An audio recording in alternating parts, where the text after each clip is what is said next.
Shalom Bapak Ibu sekalian, selamat sore. Saya berharap Bapak Ibu sekalian dalam keadaan yang baik, dalam keadaan yang sehat, diberkati, disertai, dilindungi Tuhan. Sore hari ini saya mau sedikit men-sharingkan apa yang saya dapat dari pembacaan Alkitab yang saya lakukan 2 hari yang lalu. Jadi saya membaca dari Yohanes 6 ayat 15, dikatakan di sana bahwa Tuhan Yesus menyingkir ke atas gunung sendirian. Karena apa? Karena ada ribuan orang yang mengeluh-ngeluhkan dia, yang memuja-muja dia, dan yang ingin menjadikan dia itu sebagai raja. Nah, Bapak Ibu sekalian, apa yang dilakukan oleh Tuhan Yesus dengan naik ke atas gunung sendirian, itu adalah apa yang kita kenal hari ini dengan kata isolasi atau social distancing. Jadi 2000 tahun yang lalu Tuhan Yesus sudah melakukannya. Ada 3 hal yang saya belajar dari peristiwa ini. Yang pertama, Tuhan Yesus mengisolasi dirinya, Tuhan Yesus mengundurkan diri, Tuhan Yesus naik ke atas gunung menyendiri, bukan karena ada orang-orang yang ingin menyerangnya, bukan karena ada orang-orang yang ingin menyakitinya, bukan karena ada orang-orang yang ingin menangkapnya, bukan karena ada orang-orang yang membencinya, tapi justru karena ada orang-orang yang mengeluh-elukan dia dan ingin menjadikan dia raja.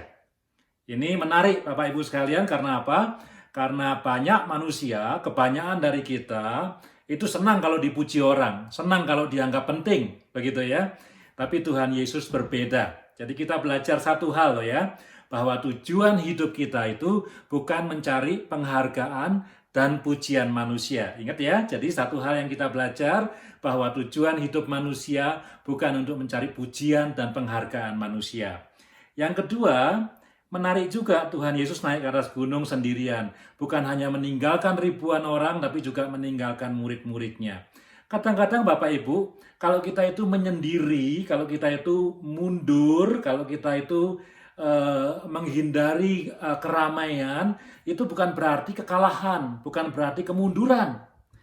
Tapi adalah waktu di mana kita itu bisa memikirkan ulang apa arti hidup ini. Kita bisa melakukan refleksi diri, dan kita bisa merencanakan bagaimana supaya hidup ini menjadi lebih baik lagi. Hidup ini adalah anugerah Tuhan, Bapak Ibu sekalian. Hidup ini bukan seperti mesin. Orang lahir, kemudian tambah besar, belajar baca tulis, kemudian sekolah, graduating dari college atau university, kemudian bekerja, menikah, punya anak, punya cucu, lalu mati, masuk ke liang kubur. Itu namanya mesin. Hidup ini adalah anugerah Tuhan. Karena itu Bapak Ibu perlu dikelola dan direncanakan dengan baik. Maka itu Bapak Ibu, di tengah kesibukan yang kita lakukan setiap hari, ada baiknya kita sometimes mengisolasi diri. Untuk apa? Untuk merencanakan dan mengelola hidup ini, supaya melaluinya Tuhan semakin disenangkan, Dia semakin dimuliakan, dan semakin banyak orang yang bisa diberkati dan menyaksikan kebesaran Tuhan. Yang ketiga, yang terakhir ya Bapak Ibu sekalian ya. Nah, Tuhan Yesus mengisolasi dirinya, Dia social distance, Dia menjaga jarak dengan orang lain. Sebetulnya Alkitab kita, firman Tuhan mengajarkan kita berkali-kali, tidak tahu berapa ratus kali, jangan berbuat dosa, jauhi kejahatan, jauhi kemarahan, hindari pesta pora dan kemabukan, jauhi membenci orang, jauhi persinahan, jauhi keserakahan, dan dosa-dosa yang lainnya. Saya baru sadar, mata saya baru terbuka ketika membaca Yohanes 6 ayat 19 ini. Kita itu diminta distancing, menjaga jarak, menjauhi dosa-dosa itu.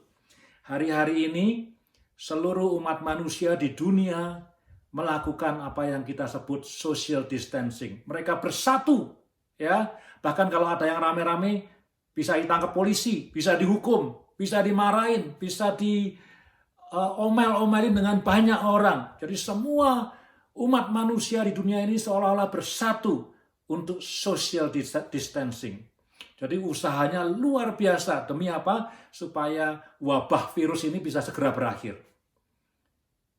Seolah-olah waktu saya membaca ayat ini Tuhan bertanya kepada saya, Eri, seserius apa kamu menjaga jarak dan menjauhi dosa-dosa yang aku benci?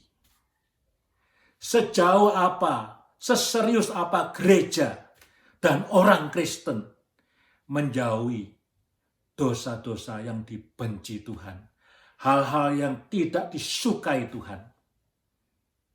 Ketika saya baca ini 2 hari yang lalu, hati saya hancur. Saya minta ampun sama Tuhan. Tuhan, ampuni saya. Tuhan, ampuni gerejamu. Kami tidak serius. Gara-gara corona kami serius social distancing. Tapi kami tidak pernah sungguh-sungguh serius untuk menjauhi hal-hal yang Engkau benci.